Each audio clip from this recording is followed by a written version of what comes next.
Colectivos presentaron ante la Corte Constitucional una demanda para despenalizar el aborto en todas las causales, demanda que ha sido admitida a trámite.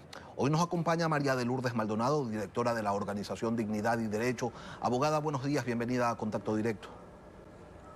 Buenos días, Lenin. Saludos para toda su audiencia y muchísimas gracias por el espacio. Desde la perspectiva de salud pública, ¿cuál es el planteamiento que tienen ustedes ante la problemática que representa el aborto en el país? Lenin, el aborto es una situación que debe preocupar a todos los ecuatorianos por cuanto expone principalmente a seres humanos por nacer. Se está pretendiendo quitar una protección para los más indefensos, los niños por nacer, que son tan seres humanos como lo es usted y como lo soy yo, pero que además quieren viabilizar el aborto exponiendo a las propias mujeres, desconociendo los riesgos que el aborto representa para la propia mujer por la evidencia que tenemos de los daños físicos y emocionales que les causan a las mujeres. Incluso las muertes que se producen con el aborto en las propias mujeres, factores como el suicidio, que está demostrado que se incrementa en el número de mujeres que se han practicado el aborto. Es decir, como ecuatorianos tenemos el deber de oponernos a una demanda que lo que pretende es proteger la vida y la salud, tanto de los niños por nacer como de las mujeres en el Ecuador. Abogada, pero a ver, si hay riesgo para las mujeres que se practican abortos clandestinos, ¿no sería mejor entonces permitir que estos se puedan desarrollar con una atención médica, con una supervisión profesional adecuada para de esa manera garantizar que la vida de la madre no corra riesgo? Mire, Lenin, si algo se ha demostrado con la evidencia que vemos de los países que han despenalizado el aborto, es que no hay incidencia entre la mortalidad materna de los abortos legales y de los que no se practican y que se practican ilegalmente, perdón. No la hay mortalidad materna. Da lo mismo ninguna. Que le practiquen un aborto a alguien en un cuarto no aséptico que en una clínica especializada. Primero quiero partir de algunos datos. Vamos a poner el ejemplo de México. En México se hizo un estudio respecto a los estados en los que el aborto era más libre, se había despenalizado, y aquellos en los que no. Y la evidencia demuestra que en aquellos estados que tenían regulaciones más fuertes en contra del aborto, tenían un índice de mortalidad de un 20 o 40% menor que aquellos estados en los que se había despenalizado o liberado de una mayor manera el aborto.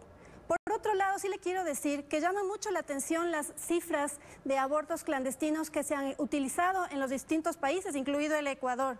Solo también para darle un ejemplo, en el mismo México, antes de la legalización del aborto, se decía que había alrededor de 120,000, 190,000 abortos clandestinos. 5 años después de la liberalización del aborto, solo se han realizado, bueno, que igual sigue siendo una cifra preocupante, 22,000 abortos. ¿De dónde salen entonces las cifras?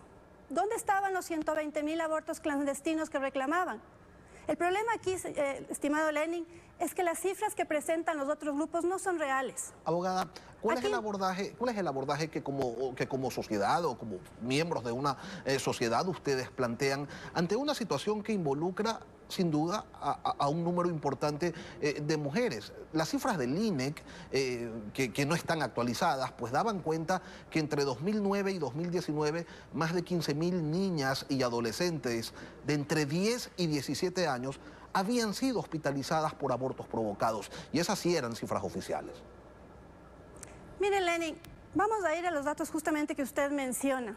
Uno de los factores que se toma en cuenta justamente para determinar las problemáticas en salud pública son los índices de mortalidad.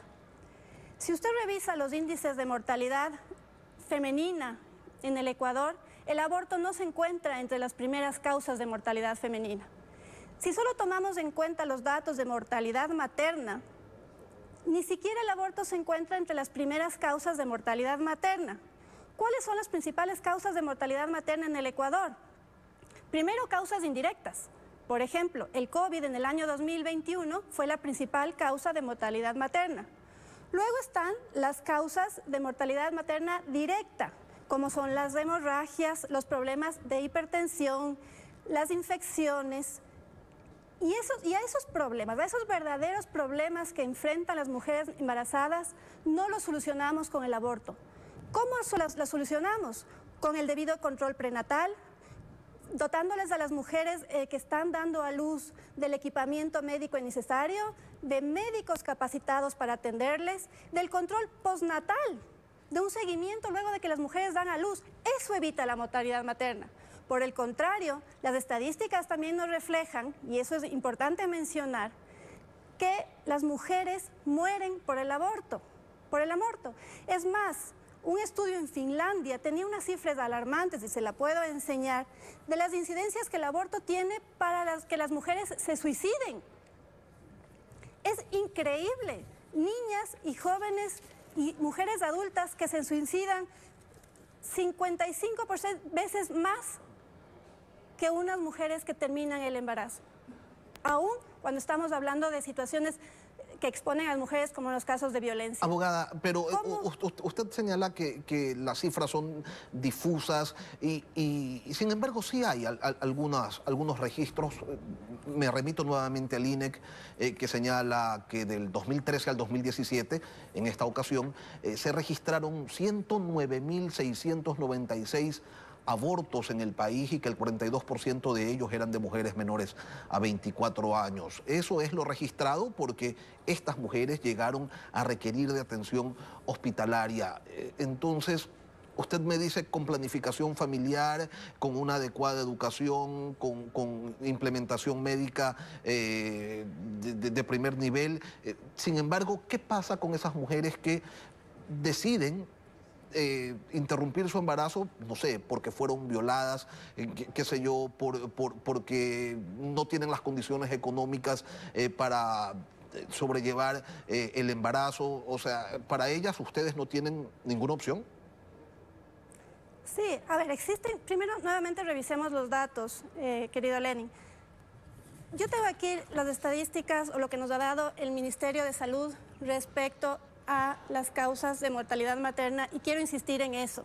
El aborto no representa ni siquiera el 1% de las causas de mortalidad materna en el Ecuador. Segundo, existen distintos tipos de abortos. Existe el aborto provocado y el no provocado. El aborto no provocado obviamente es atendido en el sistema de salud y tiene que tener un acompañamiento médico adecuado. Yo le quiero poner un caso personal que lo viví hace poco tiempo, directamente, con una persona cercana que sufrió un aborto no provocado. Tuve que llevarle a esta mujer, intenté llegar, quiero decir, al centro de salud pública, al Hospital Carlos Andrade Marín, en una noche de Quito con un tráfico terrible que estaba lloviendo y no lográbamos llegar y esta mujer se desangraba. Le llamé yo a mi hermana, que es médico, y le pregunté si le podía llevar al día siguiente a que le hicieran el cuidado que te necesitaba. Y mi hermana me respondió, no, tienes que ir hoy porque si no la mujer se muere. ¿Cómo podemos nosotros permitir o generar políticas, leyes que expongan a las mujeres a morir a causa del aborto?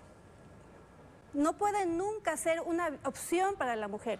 Pero evidentemente eso no quiere decir... Abogada, pero no se estaría precisamente provocando ese riesgo o manteniendo ese riesgo que hoy existe al no permitir el aborto, y los abortos de todas maneras se desarrollan, me refiero a los provocados, en lugares pues insalubres, donde ni siquiera médicos profesionales los practican. Esa es una realidad innegable, eso pasa y pasa todos los días en todas las provincias del país. A esa realidad, ¿cómo se le enfrenta? ¿Qué tratamiento se le puede dar? Mire, Lenny, ya tenemos dos casos en los que ha sido despenalizado el aborto en el Ecuador, que es cuando la vida de la mujer se encuentra en riesgo y cuando ha sido víctima de violación. Con esa situación hemos tenido 108 abortos en el país en este año. el riesgo no está en esos casos, porque ellos tienen las alternativas y lo que necesitamos obviamente es el debido acompañamiento médico para estas mujeres. ¿Cuál es el verdadero riesgo? La venta de pastillas abortivas, por ejemplo, que se hace por internet y que la denunció el ARSA, que nadie controla. Mujeres que ingieren una pastilla y que pueden, por ejemplo, tener un embarazo ectópico y morirse porque no sabían que tenían ese tipo de embarazo y no se practicaba un adecuado control médico. Eso es lo que nos debe preocupar. Promover el aborto que expone a las mismas mujeres, que a una mujer tiene un 55% de sufrir riesgos emocionales gravísimos como las tendencias suicidas, que tiene complicaciones como las hemorragias, como las infecciones, como el rompimiento del útero y tantas otras cosas que nosotros no dejamos de ver. Nuestra política pública de salud debe ser para garantizar la vida y la salud de las mujeres, no para exponerlas a situaciones que, como usted bien señala, pueden causarles incluso la muerte. Tenemos 108 casos de mujeres abortadas y nadie habla de esos 108 niños a quienes se les privó injustamente su derecho humano a vivir. Abogada María de Lourdes Maldonado, presidenta de la Fundación Dignidad y Derechos. Gracias por acompañarnos hoy aquí en Contacto Directo. Muchas gracias.